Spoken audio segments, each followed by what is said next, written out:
há um entendimento de uma parte da direção de que o Bruno Henrique está usando o Palmeiras. Não é claro que não é quem está negociando que vai achar isso, mas há muita possibilidade do Bruno Henrique ficar no Flamengo. No Palmeiras, quem negocia está dizendo, olha, é muito difícil a situação, porque tem uma questão familiar, a família do Bruno Henrique está instalada, mas há dentro do clube uma corrente que acha que o Bruno Henrique está usando o Palmeiras. De qualquer maneira, existe uma negociação. O Palmeiras está negociando fortemente para fazer uma proposta maior do que o Flamengo. Eu continuo achando improvável que o Bruno Henrique saia do Flamengo. E uma parcela da direção acha que ele pode estar usando o clube para fazer uma proposta melhor do Flamengo. Enfim, a ver as cenas dos próximos capítulos. Internamente, não existe uma crise. Internamente, há um entendimento de que o projeto tem que seguir com um pouco mais de agressividade. Mas o jogo terminou ontem com gritos da Mancha contra a presidente e com gritos, e houve pedidos para a saída do Anderson Barros. Então, tem um problema que vem de fora para dentro, embora dentro, em tese, esteja o projeto pensando no futuro, crescendo um pouco em agressividade. Muitas informações importantes que o PVC traz para a gente, principalmente desse mercado do Palmeiras, sobre as pretensões por posições, centroavante, ponta, meio e volante, sobre a assinatura já de renovação de contrato do Marcos Rocha e dessa situação com o Bruno Henrique. Já a gente vai ter o Igor Siqueira e o Rodrigo Matos também aqui com a gente no de primeira. Eles podem até atualizar, de repente, a situação do Bruno Henrique do ponto de vista do Flamengo, até porque o Tite está chegando no rubro-negro. O Rodrigo Matos já tem noticiado junto com o nosso time aqui do All Sport, além do próprio PVC, desse acerto iminente. Só para contextualizar a situação que eu abordei até com o João Lucas aqui na entrevista, da declaração do Abel Ferreira depois do jogo, da derrota do Palmeiras da vitória do Santos, foi exatamente o seguinte, a aspa do Abel Ferreira, a declaração, melhor dizendo. Os gols que sofremos, com todo respeito ao Santos, eu já tive a oportunidade de revê-los e foram mais ofertas nossas do que mérito do adversário. Mas parabéns para o Santos, ganhou, está na luta pela sobrevivência e fez aquilo que não fomos capazes de fazer, marcar 2 gols. O Marcelo Fernandes participou do Mesa Redonda da TV Gazeta e foi perguntado sobre essa declaração. Ele disse o seguinte, Marcelo Fernandes, ele responde pelo que fala, mas a torcida do Santos é gigante e o Santos pode chegar em qualquer lugar e ganhar jogo. Hoje foi prova disso, ganhou com mérito, sim. Parabéns aos jogadores e eu me preocupo com o meu time. E quando o adversário merece a vitória, sou capaz de falar. Como fui capaz de falar que enfrentaríamos um adversário duro, de um grande treinador. Mas conseguimos uma vitória merecidíssima. No fim do jogo era para ter feito 2 ou 3 gols a mais. Realmente foi até pouco, 2-1. Com todo respeito ao Palmeiras. Palavras do Marcelo Fernandes no Mesa Redonda, programa da Gazeta, rebatendo, ou enfim, repercutindo essa declaração do Abel Ferreira depois do jogo. A entrevista do Abel em si, isso à parte, e PVC, teve vários recados importantes, falando sobre jogadores que se sentiam pressionados no Palmeiras, sobre muitas situações de bastidores que às vezes não chegam até o torcedor. Foi uma entrevista importante. Eu não sei se foi oportuna, importante ela foi. Porque tem algumas coisas que não são necessariamente perguntadas, né? Então, o Abel está falando sobre o que ele quer falar. É justo. Por que se um desses jogadores foi o Tabata, qual foi o jogador? O Tabata foi um desses jogadores que não quis permanecer? O Tabata pediu para sair e achou que era melhor ir embora, porque não...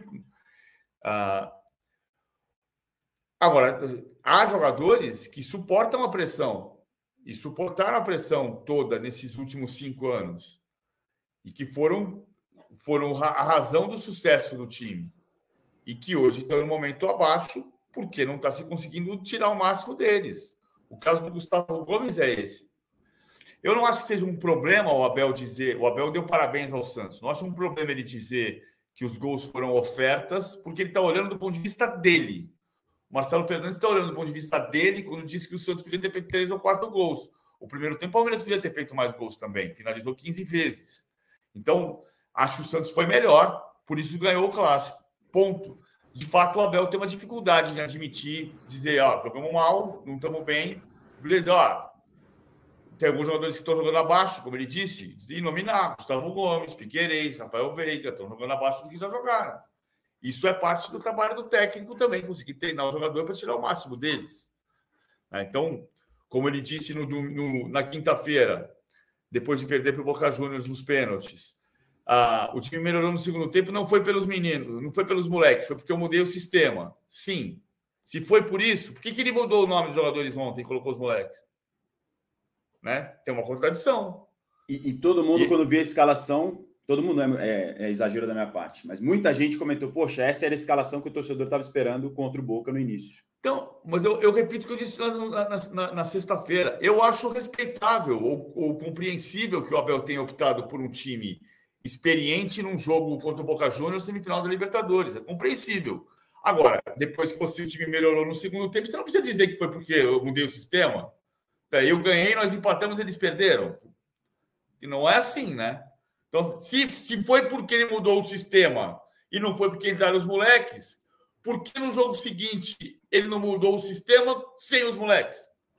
Ora, né? Então tem uma contradição. E acho que o papel do jornalista, por isso que a gente é jornalista e ele é técnico, por isso que a gente pergunta. E para quem talvez não tenha visto, a formação de ataque do Palmeiras teve as crias da academia, né? O Kevin de um lado, o Endrick do outro e o Rony também atuando.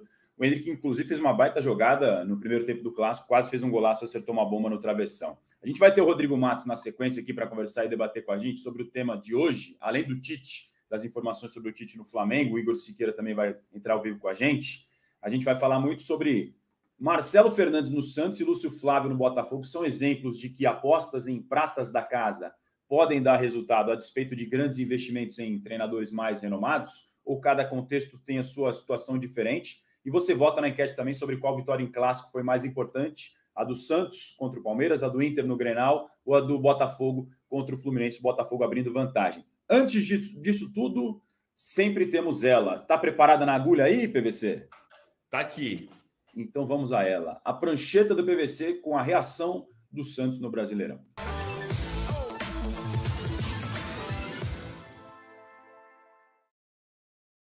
Importante pensar nos desfalques de ontem, né? Ele não tinha o Dodô, ele não tinha o Lucas Lima e ele não tinha o Lucas Lima e ele não tinha o Soteldo. Aqui eu falei para o Jean Lucas que eu enxergo o time quando joga com o Lucas Lima e com o Soteldo, mas assim, com 2 meias atrás do Marcos Leonardo. Mas ele disse que não, que é o Soteldo que vem aqui também. Então o Lucas Lima fica mais solto como segundo atacante e o Soteldo vem fazer o meia. Mas o meia, ele cresce mais, né? O Soteldo para cá, o Jean Lucas para cá. O Soteldo, ele sobe um pouco mais, porque pela característica dele. Ontem foi, indiscutivelmente, um 3-5-2, com o Messias e sem o Dodô. Por que ele puxa o Dodô para cá, de terceiro zagueiro? O Marcelo Fernandes falou claramente que ele queria ter um sistema com 3 zagueiros, porque ele dá mais segurança. E quando perde a bola, o movimento é esse aqui. O Kevson volta por aqui e o Lucas Braga volta por aqui. E aí fica uma linha de 5. Fica um 5-3-2. Foi assim que o Santos jogou ontem. Recupera a bola, saem os 2 alas. Perdeu a bola, voltam os 2 alas e vira uma linha de 5. Isso dá segurança. Só que por que o Marcelo Fernandes optou pelo Dodô de terceiro zagueiro e não pelo Messias, como foi ontem, na ausência do Dodô? Porque o Dodô tem passe. O Dodô tem a saída de bola com muita qualidade, muito bom passe. O Dodô tem o passe longo, o Dodô tem o passe curto, o Dodô tem a visão de jogo para construir desde o início. Com o Tomás Rincon, quem não se lembra do Tomás Rincon da seleção da Venezuela, da Juventus de Turim, do Hamburgo. Tomás Rincon é um jogador muito talentoso, jogou no Torino, jogou muitos anos no futebol europeu, jogou Champions League. Ele faz esse papel aqui de limpador de para-brisas e de construtor do jogo, porque ele tem passe também. Aí você tem Lucas Braga, ontem, Nonato, Jean Lucas e Kevson, com o Tomás Rincon, são jogadores de qualidade de construção.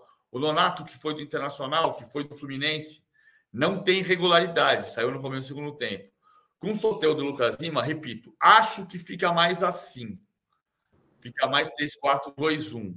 Mas o próprio Jean Lucas disse que não, que o Soteldo vem por aqui e constrói uma linha de 5. De qualquer maneira, o Soteldo constrói mais e você tem Lucas Lima e Soteldo.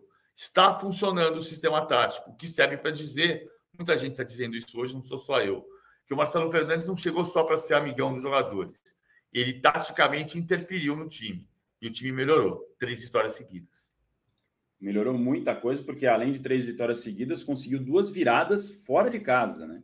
Contra o Bahia fora de casa e contra o Palmeiras fora de casa. E esses desfalques que o PVC lembrou tornam a vitória do Santos ainda maior. Não tinha o Soteldo, do Lucas Lima e também o Dodô. 3 titulares num time que não tem um elenco vasto, está longe disso.